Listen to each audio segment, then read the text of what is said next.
Hello Victoria, on est ravis de t'accueillir pour cet épisode de Sympathique. Est-ce que tu peux te présenter s'il te plaît? Salut Yasmine, merci beaucoup de m'avoir, je suis trop honorée. Moi, c'est Victoria Franco, je suis pharmacienne, j'ai 27 ans et je suis en officine en ce moment. Et donc, let's go pour en parler. Trop bien. Justement, pour nous parler un peu de toi, on t'avait proposé de nous montrer une petite photo pour nous parler un peu de ton parcours, de ton métier. Qu'est-ce que tu nous as Ouais. choisi comme photo? Alors, j'avoue, je me suis aidée de ChatGPT Ok. parce qu'en fait, je voulais vraiment une photo symbolique de mon quotidien et je la montre. Oui, on C'est la parti. prendra en Ouais. C'est moi, enfin moi, un peu différente. au comptoir avec mon trépied et en train de faire une J'adore. vidéo. Puis pour conseiller aussi via l'écran. Donc et je trouve que ça représente vachement mon quotidien parce que voilà, c'est mon métier, mais un peu 2.0 aujourd'hui où je suis présente aussi à travers l'écran pour faire mon métier, pour conseiller. Donc j'ai trouvé ça drôle que ce soit De l'IA ouf. qui me la fasse, c'est très symbolique, très représentatif en tout cas. De ouf. Et justement, au départ, pourquoi est-ce que tu as choisi pharmacie? Alors, attention, je réponds très honnêtement, hein, malheureusement, j'ai pas choisi pharmacie dès le départ. Ok. Au début, j'ai voulu aller en médecine, mais je pense qu'en fait, j'étais un peu matrixée par les séries comme Grey's Anatomy. C'est vraiment le cliché, où en fait, c'est le métier est hyper romantisé. Mais en fait, je me suis fait une fausse idée, du métier de médecin, qui est un très, très beau métier, mais c'est très prenant et je pense que c'est plus qu'une passion, c'est une Mm. vocation. Donc finalement, les choses se sont plutôt bien goupillées et aujourd'hui, je suis très contente d'être, en pharmacie. Mais donc voilà, j'ai eu, le concours, j'ai eu ma place en pharmacie. D'ailleurs, je crois que je suis arrivée avant-dernière, ça s'est joué à rien. J'étais à ça de devenir sage-femme. Parce qu'en fait, dans tous les cas, la vocation de la santé était là depuis le Mm. départ. Je savais que je voulais trouver ma place dans la santé. Pour moi, c'est ça le principal finalement, c'est, d'aider l'autre, de soigner, enfin d'être dans le parcours de soins, des gens. Mais où me placer, voilà, je savais pas trop. Mais finalement, le destin l'a fait pour moi. Bon, je suis arrivée en fac de pharmacie, c'était pas trop ça. Faut savoir qu'en PACES, j'avais comment dire? Cette obsession d'aller en médecine et je me souviens que la deuxième année, quand j'ai redoublé, je voyais les quelques copains qui étaient, en pharmacie. Je les regardais à la BU genre: «Ah mais les pauvres quoi, Ouais. enfin, ils sont allés en pharmacie, mais ah ils ont raté leur vie». Mais vraiment, je me disais vraiment ça quoi: Mais «Faut c'est un pas que vrai ça m'arrive». cliché en vrai. Non, mais c'est un vrai Mais truc, hein. grave. Et donc finalement, en fait, je suis arrivée en pharmacie et il a fallu que j'arrive jusqu'au premier stage pour me rendre compte, de: «OK, c'est quoi le métier de pharmacien, en fait?» Parce que j'avais pas forcément de lien avec la pharmacie avant. OK. J'ai eu de la chance, j'ai pas eu de problème de santé, pendant mon enfance. À part accompagner ma mère pour acheter 1 ou 2 boîtes, moi, le métier de pharmacien, enfin, même l'univers de la pharmacie me parlait pas tant que ça. Hem Donc j'ai pu découvrir ça, durant mes années de pharmacie. Alors le premier stage, il a pas été hyper représentatif parce qu'on fait de l'observation. Mmh. Donc ça, je me suis retrouvée beaucoup, à l'arrière de la pharmacie en train de réceptionner des boîtes. Là, je me suis dit: «Ouh là, c'est pas trop ça que j'ai envie de faire». Mais bon, j'ai rapidement aussi compris que, je pouvais pas forcément délivrer des ordonnances, j'étais pas du En tout au deuxième point, hein. année, On n'a vaut pas le mieux pas. droit. Ouais, vaut mieux pas, hein, ça c'est clair. Donc je rangeais des boîtes, je me disais: «Ah c'est quoi ça? OK, on range. Ah c'est quoi ça?» Je connaissais une boîte sur 100, ce qui est normal en fin de deuxième année. Et donc voilà, après j'ai atterri, dans d'autres stages et j'ai commencé à apprendre mon métier et c'est là que je me suis dit: «Mais en fait, il y a tellement de possibilités, on connaît pas le métier de pharmacien» et c'est là qu'est née, l'idée, des réseaux, mais bon, je pense qu'on en parlera juste après. Trop bien. Et justement, toi, au départ, tu avais choisi la filière industrie et Mmh. au final, tu te retrouves en officine aujourd'hui. Qu'est-ce qui t'a motivé à faire ce choix-là? Encore une fois, le coup du destin a voulu m'amener autre part. Moi, je pensais qu'effectivement, c'est pas que peut-être que je me suis pas trompée, je sais on saura pas vraiment. En fait, c'est vrai qu'au début, je voulais aller en industrie. Pour 2 choses. Déjà, d'une part, le pharmacien, il peut plus facilement passer de industrie à officine. Mmh. Donc je me suis dit: je peux avoir le meilleur des 2 mondes. Pourquoi pas commencer une carrière en industrie pendant, je sais pas moi, 2 ans, 5 ans, 20 ans ou toute une carrière si ça me plaît et retourner en officine le jour où ça me dit. Et 2e chose, j'ai toujours eu un peu le côté corporate aussi, Mmh. où j'adore la vie de bureau et en fait, il y a j'ai tellement pu apprendre l'impact d'un pharmacien en industrie. Il y a tellement de choses à faire sur plein, plein, plein de plans. Le réglementaire, les affaires médicales, la pharmacovigilance, enfin voilà, j'ai pas tout ce qui me sort, mais il y en a tellement. Je me suis dit: «Mais il y a trop de choses à aller faire en Ouais. industrie, let's go». Mais tout s'est pas passé comme prévu. Alors j'ai fait tout ce qu'on m'a dit de faire. J'ai fait des associations, j'ai fait des stages dans tout milieu possible. Heu, bon, mes études se sont toujours super bien passées. J'ai jamais eu, j'avais un bon dossier, voilà. loin d'être l'idéal ou quoi, c'est pas du tout ça, mais j'ai fait tout ce qu'il fallait Mmh. faire. Tout était là dans mon CV. Alors au début, j'ai voulu, faire un double diplôme avec l'ESSEC parce que j'ai été beaucoup, bottée par l'entrepreneuriat. OK. Ça a pas fonctionné, 2 fois. Ensuite, je me suis tournée vers les affaires médicales, exactement comme tu as dit, parce que je voulais allier le côté Mmh. corporate, entreprise et le côté, médical. Je voulais pas trop m'éloigner, par exemple, les affaires réglementaires, vraiment être dans la paperasse tout le temps, phobie. Ouais, c'était pas quelque chose Et puis là, ouais, je j'étais comprends. trop loin de la santé. Mais avec les affaires médicales, j'ai vraiment trouvé, ma place parce que, il y avait de la veille bibliographique. J'étais, tout le temps en contact avec les professionnels de santé comme les médecins, les spécialistes, Mmh. d'autres pharmaciens.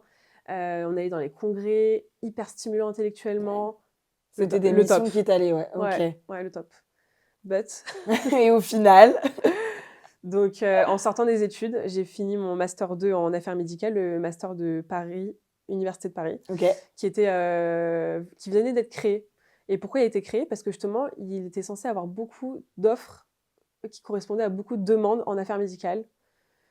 Mais la réalité, voilà, c'était pas ça en C'est fait, hein, ouais, que tout nenni. autre. En fait, pendant tout le master, on nous a dit: «Ouais, on va voir les entreprises vont venir vous chercher, vous allez pouvoir, négocier tel ou tel poste, vous allez pouvoir choisir». Pas du tout, pas du tout. Pas de choix, plus de choix. Rien, le néant. Donc en fait, j'ai postulé à des centaines de candidatures. J'ai eu un entretien Ouais. et là, tu te dis: «Ouh là, est-ce que j'ai» du coup, on se remet en question rapidement parce que j'étais pas la seule, hein, Mais parce que tout les ma candidats en promo. face de toi étaient des candidats qui avaient plus d'expérience? Enfin, qu'est-ce qui expliquait justement le fait que ce soit bouché? Alors j'ai mené mon enquête parce que je voulais pas en démordre. J'ai parlé avec des recruteurs, c'est comme ça qu'on dit, ouais? Ouais, Des je recruteurs, pense. enfin des gens qui étaient vraiment dans des cabinets de recrutement spécialisés, des fois en affaires médicales. Donc en fait, on m'a expliqué que, des personnes qui ont, par exemple, je sais pas moi, 20 ans d'expérience en pharmacovigilance et qui veulent se réorienter en affaires médicales, vont passer avant moi. Bah oui. Moi qui sors de mon école et qui a, bah, du coup, juste mon année de master Mmh. médical. Même si je suis spécialisée, bah, j'ai pas d'expérience, donc on préfère prendre quelqu'un qui a de l'expérience en industrie pharmaceutique. Là, OK, j'ai compris que c'était mort. OK. Parce qu'en fait, les affaires médicales, c'est un secteur qui a le vent en poupe en ce moment, c'est vachement à la mode. Ah oui, oui. Et je comprends pourquoi aussi, c'est super sympa. Mais du coup, entre les nouvelles promos qui arrivent sur le marché et les personnes qui veulent, changer et qui veulent aller en affaires médicales, Ça fait il y a pas de beaucoup de monde, place, il y ouais, a pas assez de ouais, place. ça fait trop de monde. Donc j'ai dû me rabattre sur l'officine. C'est très négatif dit comme ça, mais aujourd'hui, je suis trop contente et je pense qu'on va en parler, c'est le destin aussi comme ça. Ouais, c'est le C'est destin. franchement, j'ai toujours aimé l'officine, attention, hein. J'ai toujours travaillé à côté de mes études tout au long de mes années. Donc j'ai pas débarqué comme ça dans un nouvel univers que je ne connaissais pas. Donc voilà, maintenant c'est pleinement mon métier, depuis 2 ans. Et justement, là, tu me disais que tu travaillais dans une pharmacie qui voit arriver beaucoup de personnes, à peu près 600 patients par jour. Toi, tu es à 150-200 patients par jour. Comment est-ce que tu gères ce flux? Est-ce que toi, t'aimes justement le fait de voir beaucoup de personnes à la journée? Comment est-ce que tu ressens ça? Ouais, moi j'aime bien. J'aime bien quand ça bouge, j'aime bien quand j'ai vraiment tout type de personnes. J'ai fait vraiment plein de différentes pharmacies, types d'officines, pardon. J'ai fait la petite pharmacie de banlieue où, bah, on retrouve toujours, les mêmes personnes, le matin à 9h, Mmh. souvent des personnes un peu plus âgées. Et puis du coup, j'ai essayé là, je suis dans une pharmacie de centre commercial et en fait, ça me va plus, ouais, parce que, la journée passe plus vite. C'est intense, c'est drainant, mais au moins, ça y va. Moi, j'aime bien. J'aime bien voir la queue et du coup, c'est pas ça me motive. Non pas que je vais vite ou que je bâcle, mais je sais pas, il y a quelque chose qui me motive ou voilà et puis c'était pareil dans les affaires médicales, j'étais beaucoup amenée aussi à rencontrer du monde dans les congrès, les professionnels de santé.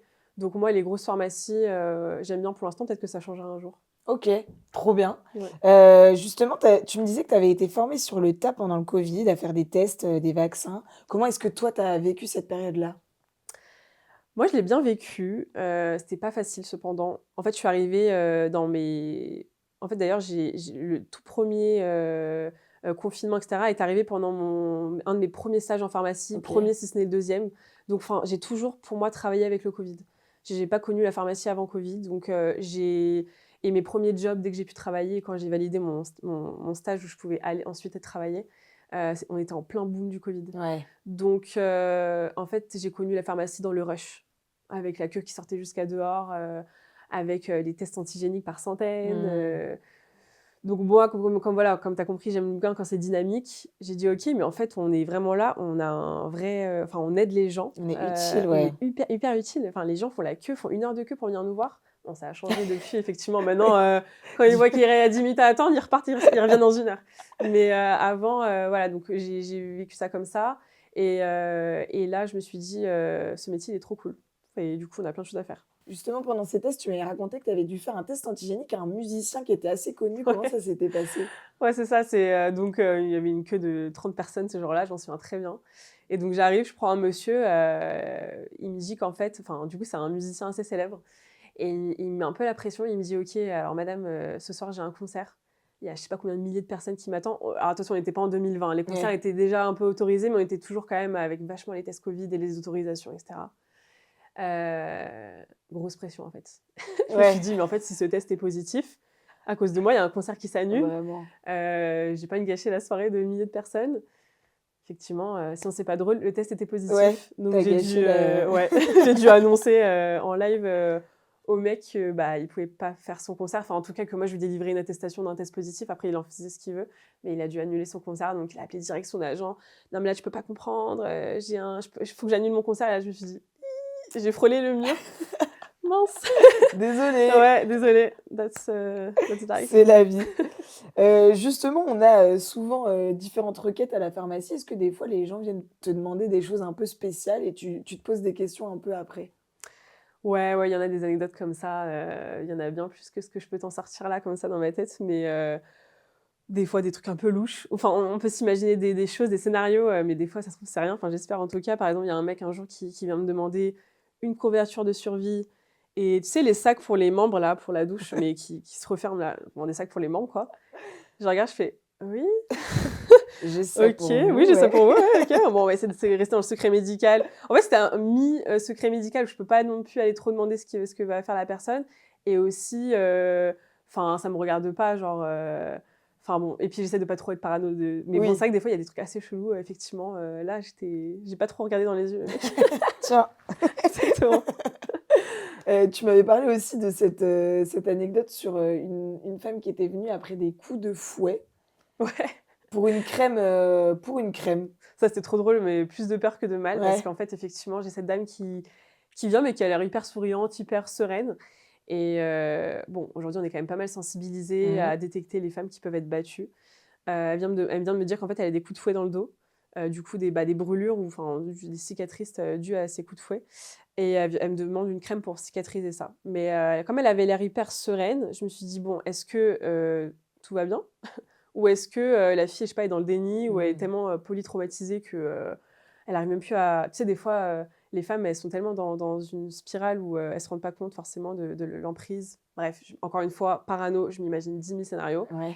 J'ai «OK, oui, bien sûr, j'ai ça» et dès que j'ai un doute, dès que j'ai une question, je vais demander l'avis à ma collègue, je vais derrière. C'est le sas, en fait, des fois décompression ou alors on va, décider ensemble de ce qu'on va faire. Ouais. Parce que personne ne peut nous voir derrière, donc c'est cool quand même. On peut prendre du recul pendant 30 secondes. Je vais voir ma patronne, je lui dis: «Écoute, là, j'ai une dame, elle me dit qu'elle a des coups de fouet, elle veut une crème. Est-ce qu'elle-même attend de moi que j'aille la secourir ou que j'aille la détecter, entre guillemets, pour qu'on fasse quelque chose? Ou est-ce que juste je donne, une crème et basta, quoi?» Ouais.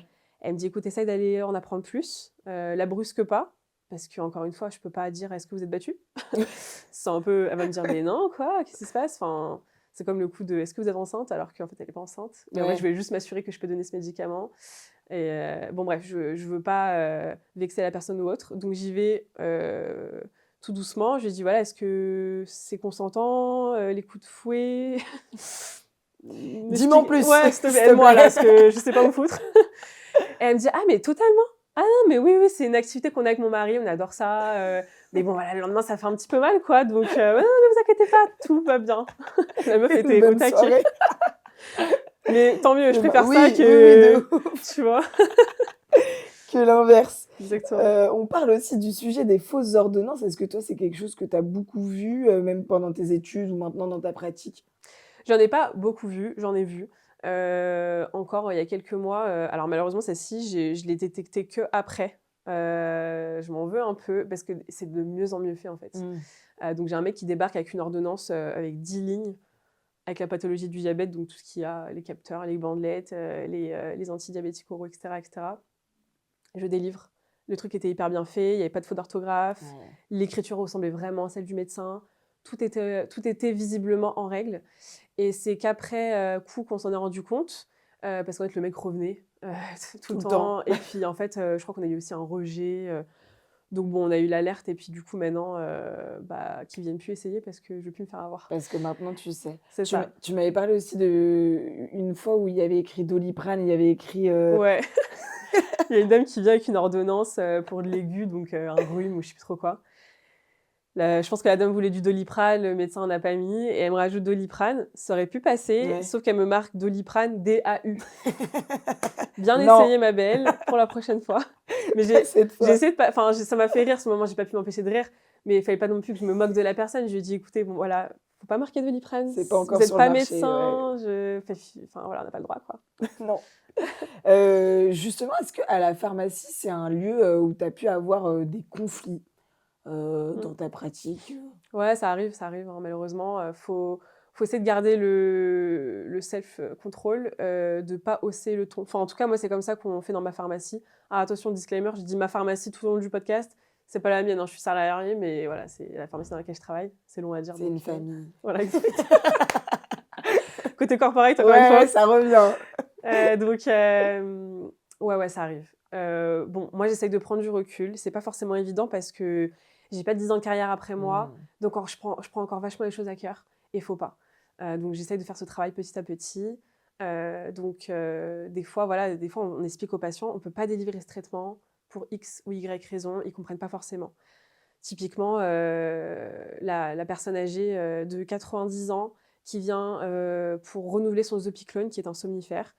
C'est une ordonnance sur 28 jours qui est non renouvelable.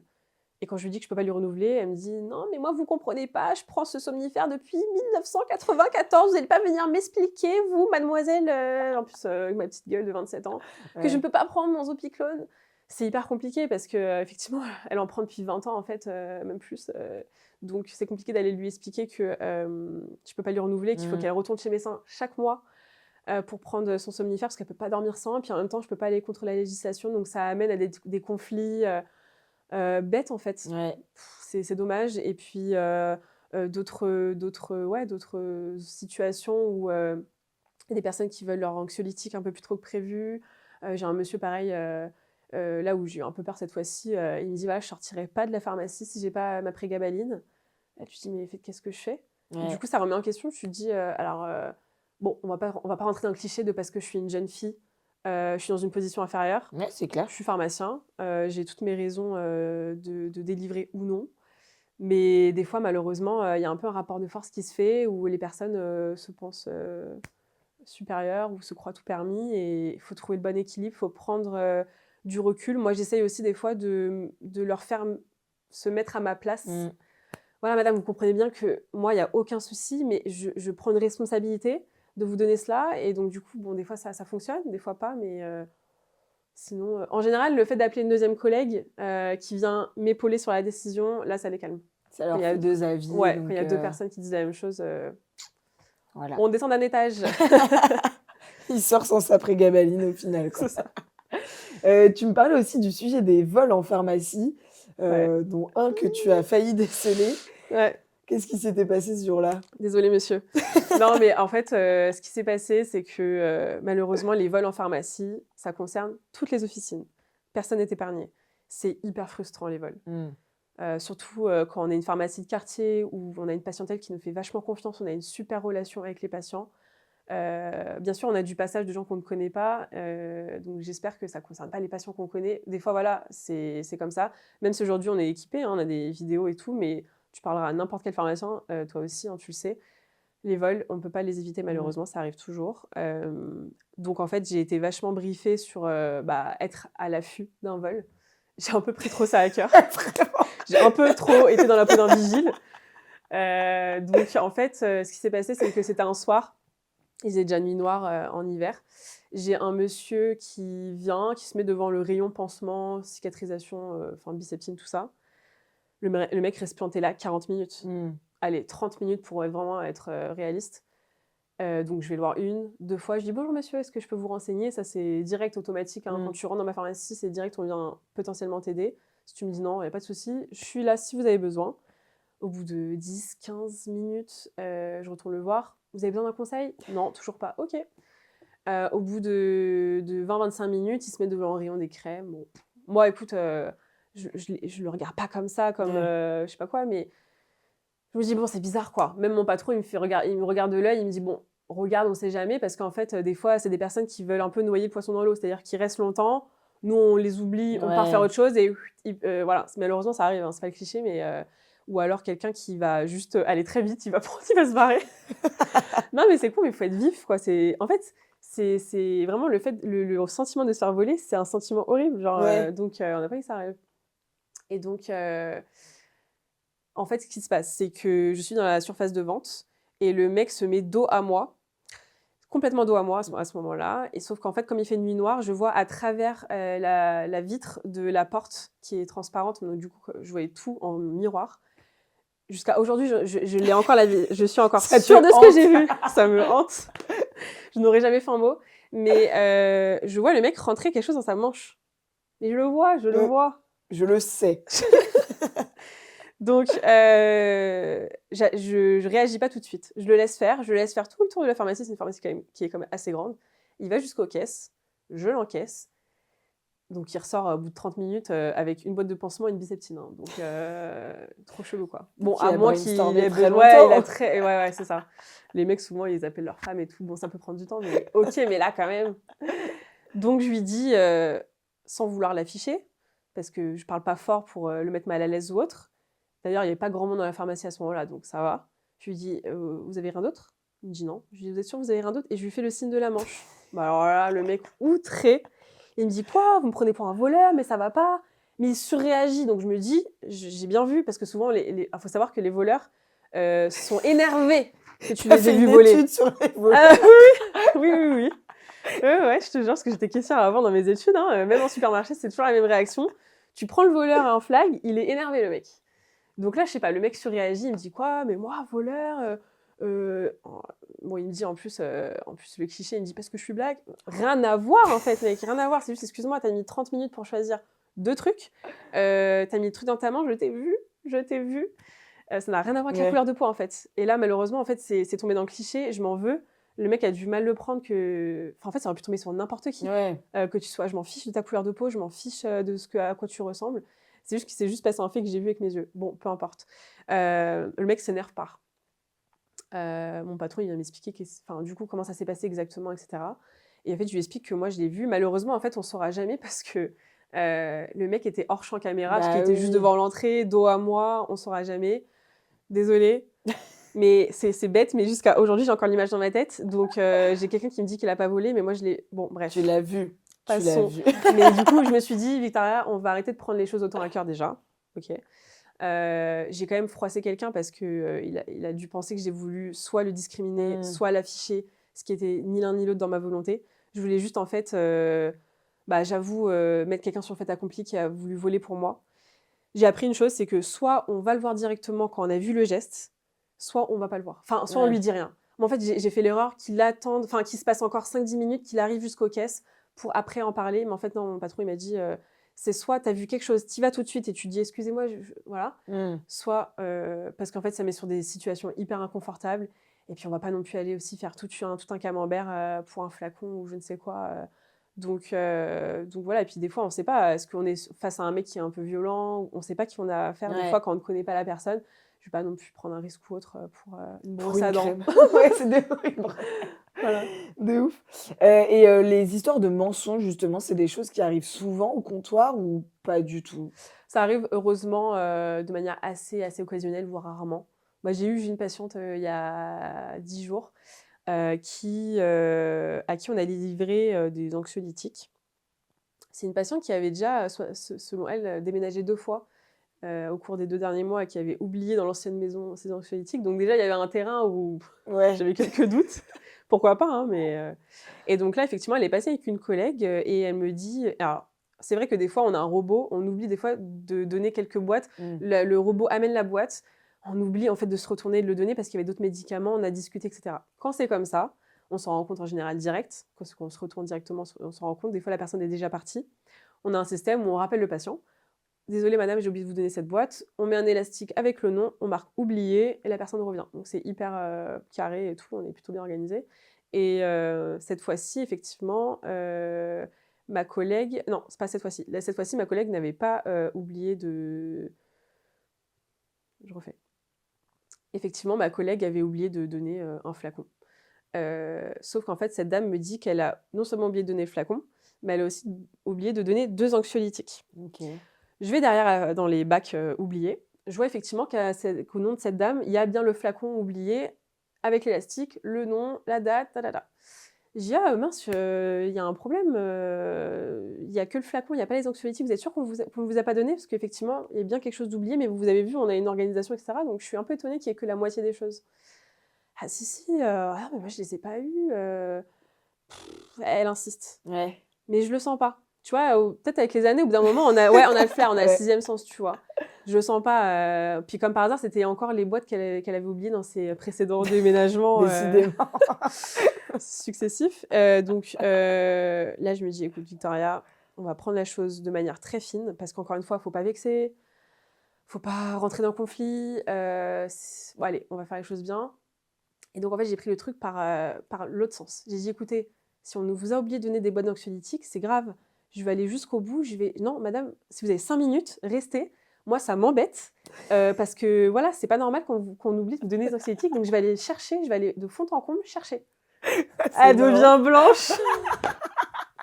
Elle s'attendait pas que je prenne le truc à cœur comme ça parce que déjà, moi, je peux pas délivrer 2 trucs comme ça, 2 boîtes d'anxiolytiques parce que, soi-disant, on a oublié. Tout est tracé, tout est informatisé. Enfin, donc moi, vraiment, en plus, j'ai vraiment besoin de mettre un mot sur ce qui se passe. Je vais chercher. Et en fait, ce qui se passe, c'est que je vais quand même aller vérifier sur les vidéos. Parce qu'en fait, tout est vidéosurveillé. Si ça peut servir. Parce qu'en fait, malheureusement, on n'a pas de traçabilité. Informatiquement, il y a marqué qu'on lui les a donnés. Parce qu'effectivement, c'était facturé. Mais effectivement, le flacon était aussi facturé. On a oublié effectivement de lui donner. Ça, c'est pas noté sur l'informatique. Mais on a justement ce système qui fait que tout est noté. Et là, c'était pas noté. Donc, je mets un peu de temps pour retracer le truc. Et donc, en fait, la dame doit partir. Et je lui dis, madame, donnez-moi votre numéro. Vous inquiétez pas, je vais pas lâcher l'affaire. Je suis vraiment désolée si on a oublié de vous les donner. Avec vous. Moi, je rentre dans le truc à 100%. Donc, la dame était hyper gênée. Elle me dit, non, mais sinon, c'est pas grave. Vous n'allez pas non plus vous embêter à chercher autant de temps. Je dis, si. Si. Ah, si. On va trouver le fin mot à cette histoire, madame. Je suis vraiment désolée si c'est une erreur de notre part. Mais je savais, je sentais, tu vois. Donc, effectivement, on lui les a bien donnés. Donc, je la rappelle après, je tombe sur son répondeur. Je dis « Bonjour madame ». Donc voilà, on a pu vérifier. J'ai pas dit que je suis allée sur les vidéos et tout, parce que c'est un peu... Bizarre. Bizarre, ouais. C'est un peu bizarre, ouais. Je t'ai regardé. Mais en fait, je me suis dit, tu vois, encore une fois, le mensonge et le vol, en fait, ça touche plus que la pharmacienne en moi. Ça touche en tant que personne, avec quand même quelques valeurs. C'est trop frustrant, tu me mens. Enfin, en fait, on fait tout pour être gentil avec vous, pour comprendre vos situations, trouver des compromis. Si tu me mens ou si tu me voles, là, tu m'emmerdes un peu. Là, Ouais. là ça me fout les nerfs. Et donc voilà, je lui ai dit, voilà, on a vérifié. Et en fait, on a bien vu qu'on vous a donné 2 boîtes. Je suis soulagée qu'on ait trouvé le fin mot à cette histoire. Tu sais, je suis rentrée vraiment dans le truc, dans le personnage. Et donc, elle m'a remerciée et je pense que... Elle t'a remercié? Elle t'a rappelé? Ouais, merci beaucoup. Bon, merci d'avoir trouvé le mystère, truc, bidule. C'est fou. Ouais, elle était pas trop gênée, cette fille. Ouais, t'es à l'aise avec jusqu'au bout, elle le sait, t'es dans son personnage. Merci beaucoup. Ouais, mais elle me la fera plus, je pense. Attention. Justement, est-ce qu'au comptoir, parce que la pharmacie, c'est quand même un lieu de proximité avec des gens que tu vois tous les jours, est-ce qu'il y a des histoires qui sont plus ou moins difficiles à gérer? Enfin, peut-être des situations comme ça? C'est vrai que le fait qu'on soit tout le temps en contact avec les gens, surtout ceux qui viennent plusieurs fois par semaine, voire plusieurs fois par jour, il y en a qui adorent, et avec plaisir. C'est vrai qu'on rentre un peu dans l'affect des fois. Les personnes âgées, on sent qu'elles sont seules, on est vraiment leur point de contact, leur point de sociabilité. Elles restent discuter pendant 15 minutes. C'est trop mignon. Bon, des fois, malheureusement, on n'a pas forcément le temps parce qu'il y a la queue derrière.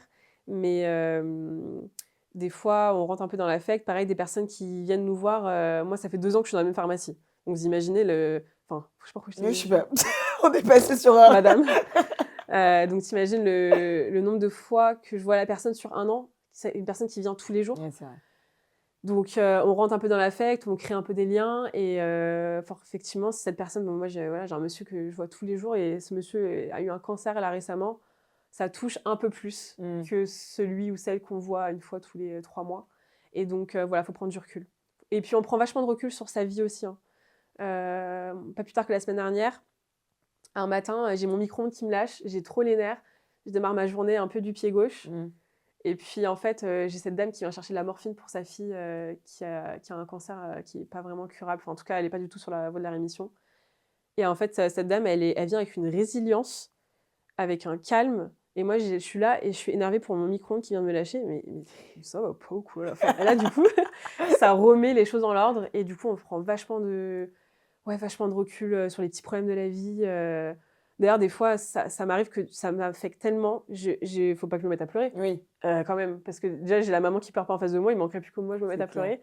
Donc des fois, je sens que j'ai un peu les yeux qui commencent à un peu à parce que des fois, c'est vraiment lourd, hein, parce que puis ça on s'y attend pas, quoi, ça vient en pleine face. Mmh. C'est-à-dire que le truc d'avant, la fille d'avant, j'ai vendu une crème et on a papoté d'un truc super sympa et d'un coup, j'ai cette dame qui vient de me raconter un truc super lourd et chercher un traitement hyper lourd pour une situation hyper grave et on s'y attendait pas et c'est ça aussi le métier du pharmacien, c'est faut s'adapter à chaque situation, d'un patient à l'autre ou d'un client à l'autre d'ailleurs. Il y a souvent le débat, est-ce qu'on appelle par patient ou client? Moi, je trouve qu'il y a vraiment les 2. Il y a des patients et il y a des clients.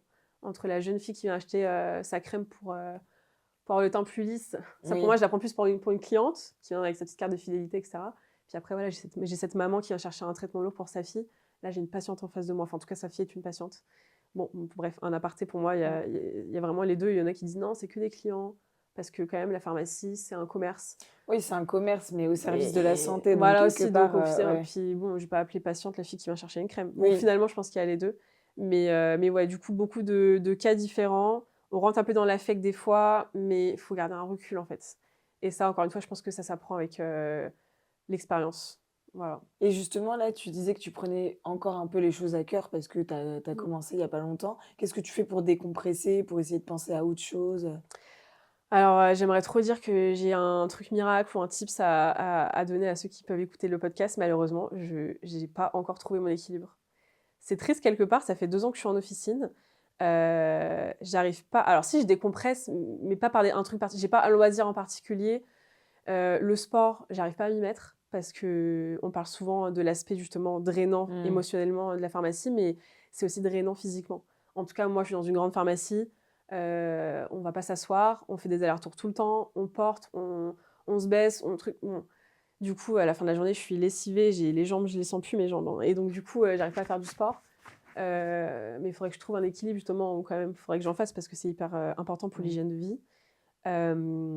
Donc bah, je fais des dîners entre amis, je sors, je vais au cinéma, je me promène, je vois ma famille, mes amis.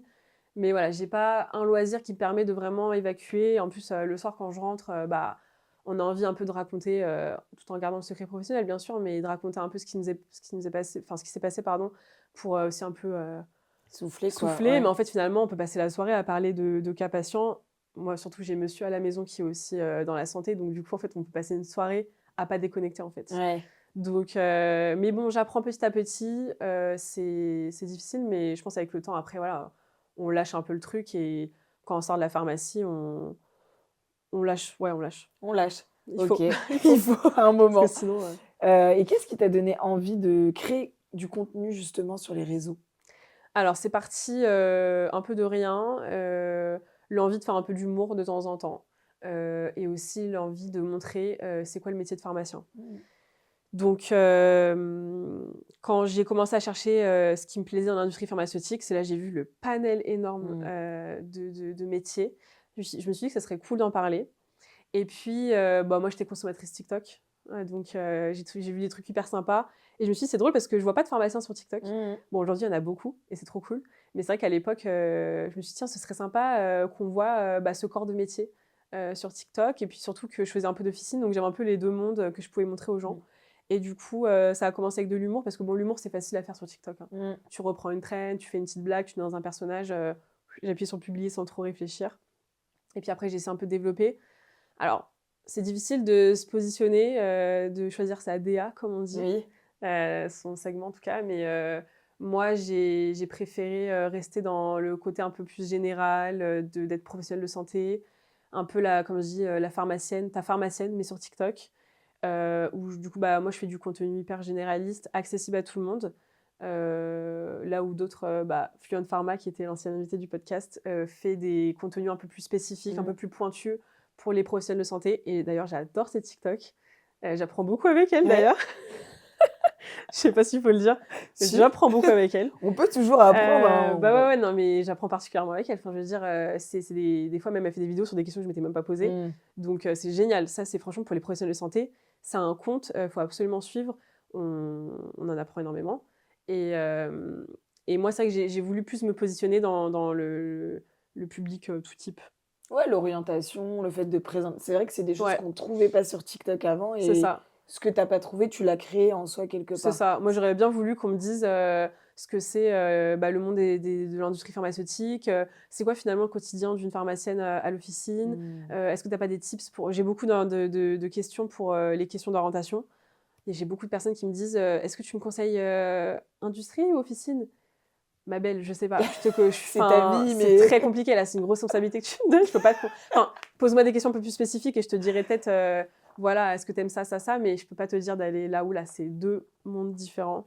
et généralement, tu réponds quoi? Bah, du coup, voilà, j'essaye de je pars de mon témoignage en racon et je me suis dit: «Ça peut se rattacher à des trucs que je raconte, peut-être que ça pourra elle pourra s'identifier dans des trucs», mais c'est compliqué, Ouais, ouais, je suis enfin, d'accord c'est trop drôle, de mais te voilà, dire. c'est du coup, c'est vrai que, du coup, les gens posent des questions, hyper, des fois profondes ou des questions hyper pointues sur le côté médical. Je peux pas forcément rentrer dans le détail ou répondre, sur Mmh. TikTok. C'est ça aussi la barrière, des réseaux, Qu'il y a. ouais. Ouais, c'est une responsabilité parce qu'en soi, déjà, les jeunes s'informent plus sur leur orientation sur les réseaux maintenant, Ouais. ce que nous, on n'avait pas avant, juste des vieux sites internet. Et quelque part, toi, tu me disais aussi que tu faisais beaucoup plus de, comme tu dis, de l'environnement plutôt que des produits pour pas Mmh. derrière, parce que ça reste quand même une responsabilité de présenter un médicament C'est ça. sur les réseaux. Bah, ouais, en fait, il y a 2 choses. C'est que d'un côté, le médicament, il est hyper réglementé. On Mmh. peut pas en parler de manière, comme je parle d'une crème, en fait. Donc déjà, c'est hyper réglementé et puis, en plus, si je parle d'un médicament en particulier avec une indication, une posologie et tout, en fait, du coup, je vais Mmh. tomber dans la sphère professionnelle de santé. Je pense qu'on s'en fout, les gens s'en foutent de que si je parle, je sais pas moi, du Lamictal, enfin, ça concerne peut-être 1 peut-être pas, mais en tout cas, c'est hyper spécifique et donc du coup, je me suis dit: «Bah, en fait, je vais parler» il y a déjà beaucoup, beaucoup de sujets qui sont hyper intéressants sur la sensibilisation, sur des gros sujets, je sais pas moi, le cancer du sein, le tabac, la violence, la santé mentale. C'est déjà il y a tellement de choses à dire que je vais me positionner sur ça. Là, au moins, je Mmh. peux en parler de manière beaucoup plus libre, sans réglementation et cetera. C'est utile et ça rentre dans mon métier, enfin, tout simplement, je me retrouve, en fait, dans ce discours-là, à l'écoute et des fois, même en faisant de l'humour, je vais sensibiliser sur un sujet. Par Ouais. exemple, il y a pas plus tard que 2 semaines, je poste une vidéo que j'ai fait à l'arrache, littéralement en 1 minute. J'étais en retard le matin. Je pose mon téléphone et je mets mes bas de contention et en fait, je fais un truc en mode, pauvre, quand tu es pharmacienne et que tu dois mettre de la contention, mais que tu en as marre, en fait, de mettre de la contention parce que ça serre les jambes et que c'est Ouais. désagréable au possible, mais que tu as pas envie de te taper des varices à 30 ans. Donc je mets une musique un peu clown, je me suis dit: «Bon voilà, c'est un TikTok de plus». Tu sais, des fois, c'est ça que j'aime bien sur TikTok, Ouais, de c'est ouf, que tu te dis: «Bon allez, on verra ce que ça donne, quand je exactement, rentre». ouais, de fou, c'est j'ai pas envie de trop réfléchir non plus au contenu quand c'est léger. 1/2 million de vues Incroyable. en l'espace d'une semaine, là, je me suis dit: «Waouh, l'impact» et en fait, j'ai des centaines de femmes dans les commentaires qui ont pris rendez-vous avec leur généraliste pour, se Trop faire prescrire des bien. bas de contention. J'ai des aides-soignantes, des infirmières, d'autres pharmaciennes et plein d'autres métiers, les kinés, les ostéos et tout. Des métiers où on est beaucoup debout, et où les femmes ne savaient pas forcément qu'il fallait mettre des bas Mmh. de contention. Là, je me suis dit: «Waouh!» Mais là, en fait, c'est à ça que sert mon TikTok. J'ai pas parlé d'un truc spécifique et en fait, finalement, là, je suis trop contente parce qu'il y a plein de femmes qui vont peut-être porter de la contention. Il y a peut-être des femmes qui vont, prendre rendez-vous avec un phlébologue parce qu'elles se sont rendues compte que, en fait, c'était peut-être familial, qu'elles ont une très mauvaise circulation veineuse, et là, je me suis dit: «Là, c'est super utile. Là, je suis trop contente de faire mon métier et de faire du contenu, sur ce métier-là parce que, bah, c'est utile». Le Trop tout, c'est bien. d'être utile, en fait, Oui, hein. de ouf. Qu'importe, À part, divertir, il Il y a divertir et être utile. Pour moi, c'est les 2 grands mots sur TikTok. Et l'humour en soi permet de faire passer ça assez, Ouais, légèrement, donc c'est ça qui est absolument. cool Parce aussi. que je pense que si j'avais fait une vidéo, un peu plus sérieuse, Mmh. je pense que les gens auraient scrollé, auraient pas forcément écouté et là, j'ai pu être utile en faisant de l'humour, Est-ce donc que tu as ça aussi avec le contenu santé quand tu es là, tu présentes un truc avec un jargon hyper scientifique ou quoi que ce soit? Enfin, en vrai, même moi, j'ai envie de zapper quand je rentre chez moi à 19h, enfin Bah, en tant que monsieur, madame, tout le monde, ouais. c'est vrai qu'on a envie de se libérer un peu plus l'esprit, d'avoir un truc léger. Par contre, là où c'est hyper intéressant, c'est les contenus comme, Fluent Pharma, Mmh. où là, on a Oui, de vraiment ouf. envie d'apprendre et là, c'est hyper spécifique aux professionnels de santé et je pense que ça nous a vachement aidés. Moi, je sais qu'avec ma collègue, quand Fluent Pharma a posté une vidéo, le lendemain, on est en mode: «Tu as vu le truc? Faut le dire à toute l'équipe là». Et en fait, on est hyper au taquet, donc ça, c'est génial. C'est pour ça que sur TikTok, on va piocher ce qu'on veut, on va follow qui on veut Mmh. et voilà, quoi. En fonction des envies, Mmh. quoi. Trop bien. Et peut-être le fait que tu touches autant de gens, est-ce que parfois ça t'arrive d'avoir des commentaires négatifs? Et comment est-ce que tu gères ça?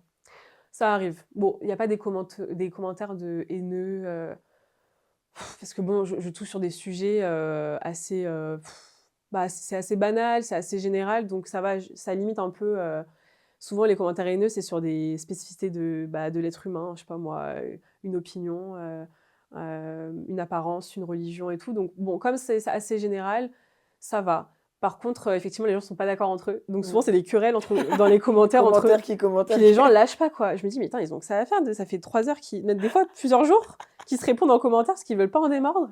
Parce que je sais pas, moi, je fais une vidéo sur, je sais pas moi, les règles sur la délivrance. Un jour, j'ai fait une vidéo sur quand, on peut délivrer pour 3 mois, par exemple, pour un départ à l'étranger. Puis je sais pas, il y a quelqu'un qui a voulu, «Non, mais parce que c'est pas comme ça, parce que moi, nin et puis l'autre, il répond et ça surenchérit, ça surenchérit. Calmez-vous les d'accord. gars, enfin, faut se calmer, genre. Et moi, ça me fait trop rire, je rentre jamais dans les débats. En fait, moi, il y a un truc avec TikTok, c'est que déjà, je fais des TikTok, si ça me chante, enfin, je veux dire, je suis un peu une mauvaise élève, mais enfin, une mauvaise créatrice de contenu parce que j'ai pas envie de faire des TikTok si j'ai pas enfin, je ne vais pas faire de TikTok si j'en ai pas envie et je vais être que sur de la bonne humeur. Donc s'il y a quelqu'un qui est pas content, il a qu'à passer Mmh. et puis s'il y a quelqu'un qui veut se faire un débat, comme ça, bah, il a qu'à aller en message privé et tout, mais moi ça m'intéresse pas. Moi, c'est sensibilisation, divertissement, humour, conseil, jusqu'à un certain voilà, une certaine limite si je peux. Puis voilà quoi, faut se détendre les gars. Tout va bien. On est sur TikTok finalement, Ouais, de enfin ouf. Et est-ce que tu as des personnes qui t'ont suivi au début et que tu as encore, là, à l'heure actuelle? Est-ce que des gens à qui tu parles, enfin, puis même les commentaires, parfois, on revoit généralement les mêmes, noms. Est-ce ouais, ouais. ouais, ça c'est vrai. C'est vrai qu'il y a des gens depuis le départ, je vois toujours dans les premiers likes, ça fait trop plaisir. Des personnes du coup avec qui j'ai pu échanger, d'autres même pas en fait, qui sont jamais venues me parler spécifiquement. Mais ouais, ouais, du coup c'est vrai que c'est trop sympa de voir que ça continue parce que moi du coup j'ai ouvert mon TikTok en 2021. Ça fait quand même, ça y est, presque 5 ans. Mmh. Donc trop cool de voir qu'il y a des gens qui suivent et du coup que ça plaît. Voilà, enfin et heu et même des personnes que je connais, de loin en fait, qui étaient dans ma promo ou voilà, Ouais, ouais, dans je capte, OK. des facs, dans d'autres facs, pas trop loin. Mmh. OK. Et on t'a déjà reconnu? Franchement, ouais, c'est trop bizarre à dire. Alors pas ces derniers temps parce que je me suis calmée un peu sur, la manière de poster et puis moi, comme j'ai ouvert en 2021, ça buzzait beaucoup pour rien Mmh. à l'époque, on pouvait faire une vidéo à la con, je pouvais faire peut-être des fois 2 millions de vues, sur une petite trend. Aujourd'hui, c'est un peu plus compliqué parce qu'il y a vachement plus de Mmh. contenu, il y a un vrai algorithme avec, une vraie stratégie. Mais à l'époque où des fois je buzzais, ouais, on m'a déjà reconnue. Alors à la pharmacie, dans une ou 2 soirées, trop bizarre, hein. Non mais trop bizarre, quoi. Et carrément à l'autre bout du la beau la l'autre bout ah pardon. Et carrément à l'autre bout de la France, dans le sud, quand je suis allée faire un stage Oh en industrie, non! on était 3 stagiaires. Ouais. La fille, elle m'a dit: «Ah mais c'est toi parole de pharmacienne?» J'ai fait: «Quoi?» Attends, mais pas non mais attends. Là, je mes chevilles, elles ont gonflé pendant une semaine. Non, mais c'est trop drôle parce qu'en soi, je pense qu'elle a dû reconnaître mon visage. Au début, elle savait pas trop d'où je venais. Elle dit: «Attends, cette fille, elle me dit quelque chose». Elle m'a sorti la traîne là qui a buzzé, avec une vieille musique là, trop drôle. Elle m'a dit: «Je t'ai reconnue». C'est vachement drôle. Mais maintenant, là, ça fait longtemps que ça me l'a plus fait parce que maintenant, il y a tellement de créateurs de contenu que, on est un peu plus noyés dans la masse. Mais d'ailleurs, je cherche pas ça. Mmh. Mais c'est vrai que c'était drôle sur le moment. Trop marrant. Ouais. Trop, trop marrant. Alors on va passer ensuite aux clichés sur les pharmaciens. Tu vas me dire ce que tu en penses. On a le pharmacien est juste un vendeur de boîtes. Classique, hein. Ouais. Et ça, je l'ai des fois dans les commentaires, hein. Genre, si je parle d'une pathologie, bah, les gens ils vont me dire: «Mais attends, mais tu pas médecin, finalement, tu es juste une pharmacienne qui part sur TikTok, calme-toi». Mais en fait, j'ai jamais dit que j'étais plus ou moins, mais ne dis pas que je suis une vendeuse de Doliprane. Mmh. C'est bien plus que ça. Mais en même temps, je peux pas trop leur en vouloir parce que même moi, je connaissais pas le métier de Je suis pharmacienne avant de d'accord. le faire. Pourquoi on connaît si peu ce métier finalement? Je sais pas. Ouais. Je Puis même le fait qu'on soit docteur en soi quelque part, Ouais, enfin ça reste un ouais. doctorat Il y en a qui et savent pas, hein, qu'on ouais, est docteur en pharmacie, qu'on a passé aussi un serment, qu'on a passé une thèse, puis que enfin, c'est 6 à 7 années d'études. Donc les gens savent pas forcément, ouais, malheureusement. Mais bon, malheureusement, on y travaille, hein, il faut continuer à communiquer sur ça. clairement. Est-ce que le pharmacien ne sert à rien et c'est le médecin qui sait tout? C'est vrai. Alors c'est d'autant plus, exagéré, quand on est jeune. Ça c'est ouais, ouais, j'ai déjà eu ce des fois, en fait, je me permets alors de faire des commentaires, attention. J'y mets beaucoup de réserve, mais c'est vrai que des fois, j'ai une posologie qui me paraît, extrême ou alors Mmh. j'ai 2 médicaments, qui vont pas trop ensemble ou alors j'ai, un médicament pour un âge qui de base me paraissait pas forcément, OK. Donc des fois, quand je donne mon avis, les gens n'ont pas envie de l'entendre, en fait. Mmh. Ils me prennent pas au sérieux sinon et donc en fait, ils me disent: «C'est bon, donnez-moi le médicament, vous inquiétez pas, je verrai moi-même avec le médecin». Je sais qu'ils vont pas le faire, en Bah fait. oui, Juste, OK. ils me croient pas, enfin, Pourquoi me tu mens vas pas, me mens pas, en fait, j'aime pas le mensonge.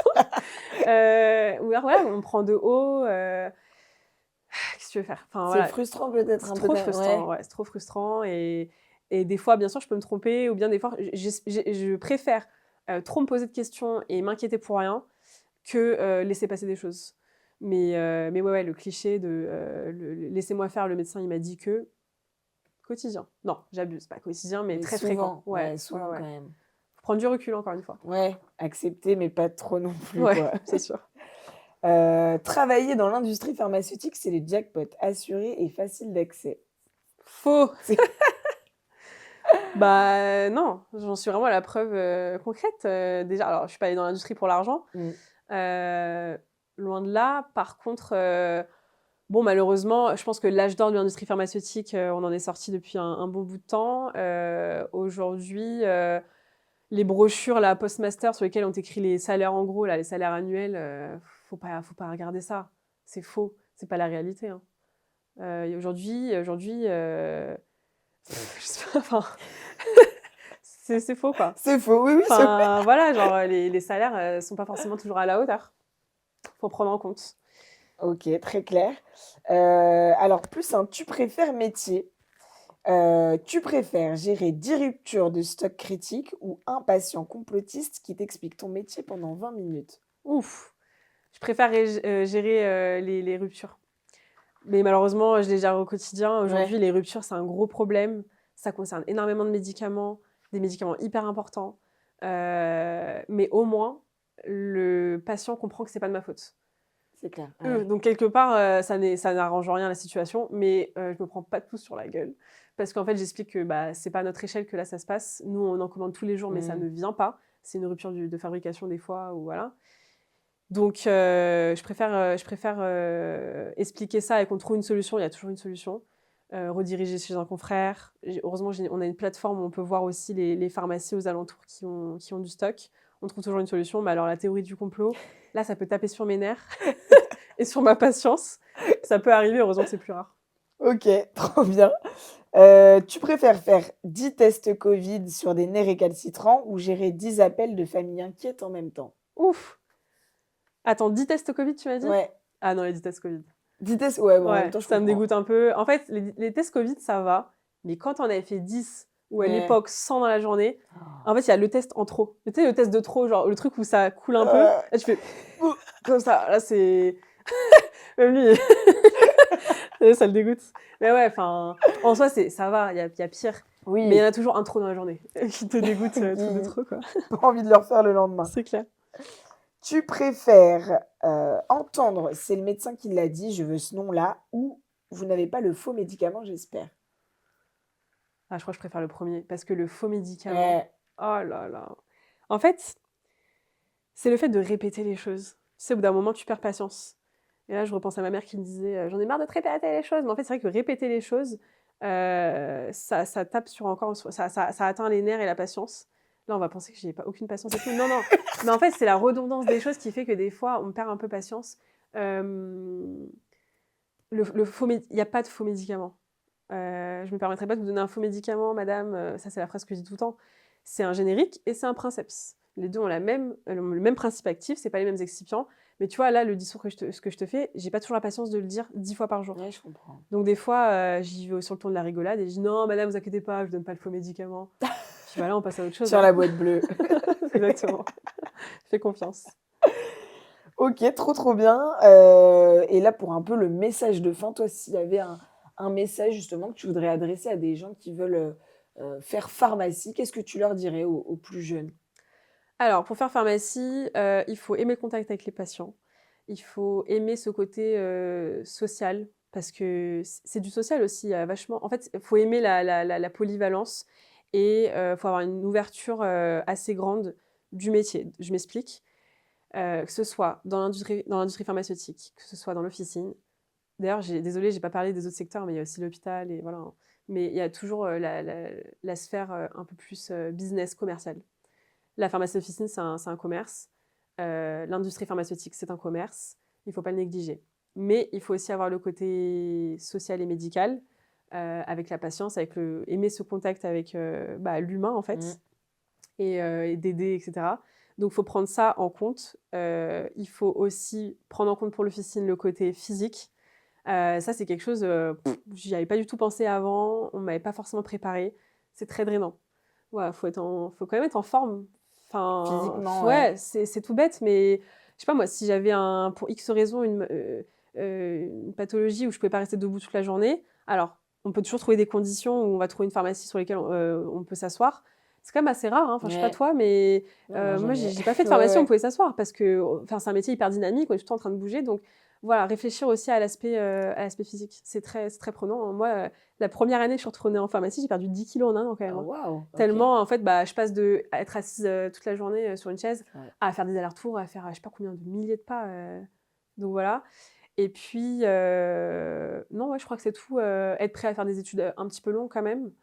Et puis surtout, je conseillerais d'aller faire des stages en pharmacie pour se rendre compte vraiment, parce qu'en fait, j'adore, donner ma propre expérience, expliquer, témoigner et tout, mais en fait, on est tous différents et ça se trouve, moi, ce qui me saoule, toi, tu vas adorer Mmh. et le contraire. De ouf. Donc se faire sa propre expérience du métier et pas juste s'arrêter à la pharmacienne au coin de la rue qui vend quelques boîtes et qui te conseille, en vite fait, quoi. OK, trop bien. Voilà. Et toi, pour le métier de pharmacien, toi, qu'est-ce que tu penses de l'évolution, en fait, sur les dernières années?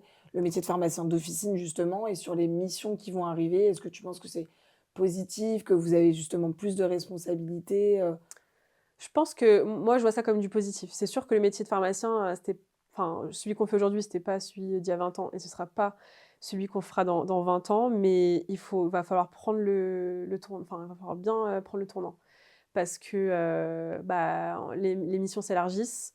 Il faut prendre le tournant digital, super important. Mmh.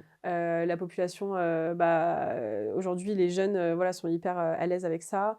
Et puis bon, ce qui me fait un peu de peine, c'est de voir qu'effectivement, il y a des petites pharmacies, chaque mois qui ferment en France. Il faudrait vérifier les chiffres, mais je crois qu'il y a une dizaine de pharmacies qui ferment, chaque trimestre ou même plus fréquemment que ça. Ça me fait un peu de peine parce que la pharmacie, de quartier, la petite pharmacie où on est vraiment, en contact étroit, avec son pharmacien, je trouve ça super important Mmh. et on n'a pas tous envie d'aller dans une grosse pharmacie, pour, aller chercher son traitement quotidien et cetera donc enfin mensuel, mais donc du coup, j'espère que les petites pharmacies ne mourront pas toutes Ouais. parce que c'est bien d'avoir, des gros groupements et pour avoir, accès à des prix attractifs. Parce qu'aussi on est beaucoup challengés par, Bah les oui. parapharmacies, par les centres commerciaux et les supermarchés. Mais il faut garder aussi ce contact, ce lien et privilégier qu'on a avec les patients parce que ce soit à tout âge, personnes âgées comme jeunes, je pense qu'on a tous besoin de garder ce lien humain, avec la pharmacie moyenne et pharmacie petite, de petite taille, quoi. Totalement. Puis Mmh. même, je me dis, en soi, on parle beaucoup de déserts médicaux, mais si le nombre de pharmacies Bah continue ouais, à baisser, on sera dans des déserts pharmaceutiques et mais au final, carrément. au niveau du soin, à la fin, Carrément, ce ouais, sera ouais, plus ouais. Et en compliqué, même temps, c'est quoi. vrai il faut, comment dire? C'est facile de dire ça, mais il faut motiver les jeunes pharmaciens à bien vouloir aller s'installer à la campagne. Ouais, c'est C'est ça. pas forcément évident Mmh. aussi, hein. Il y a plein de pharmaciens qui n'arrivent pas à vendre et j'ai même vu des offres de pharmacie à 1 € Mmh. symbolique en pleine campagne. Tu te dis: «Mais comment il a pu en arriver là, le mec?» Mais en fait, parce que, il faut aussi motiver les pro et c'est valable aussi pour tous les professionnels, hein. Les médecins aussi, faut qu'on soit aussi motivés, il faut qu'on se motive aussi nous-mêmes à aller dans ces campagnes où les gens ont vachement besoin de nous, hein. Et d'ailleurs, je fais le lien avec Ouais. les réseaux sociaux. C'est là où, je trouve que c'est cool de faire un peu de conseils et de faire connaître des produits ou pas et des produits ou autres, pardon, parce que, la barrière géographique, on se rend compte que dans les déserts médicaux, il y a pas beaucoup de conseils. Enfin, tu vois, la contention ou une crème Ouais, hyper c'est vrai. basique, en fait, je me rends compte qu'il y a plein de personnes qui en ont jamais entendu parler et je me dis: «Mais en fait, c'est trop important de décloisonner cette barrière géographique».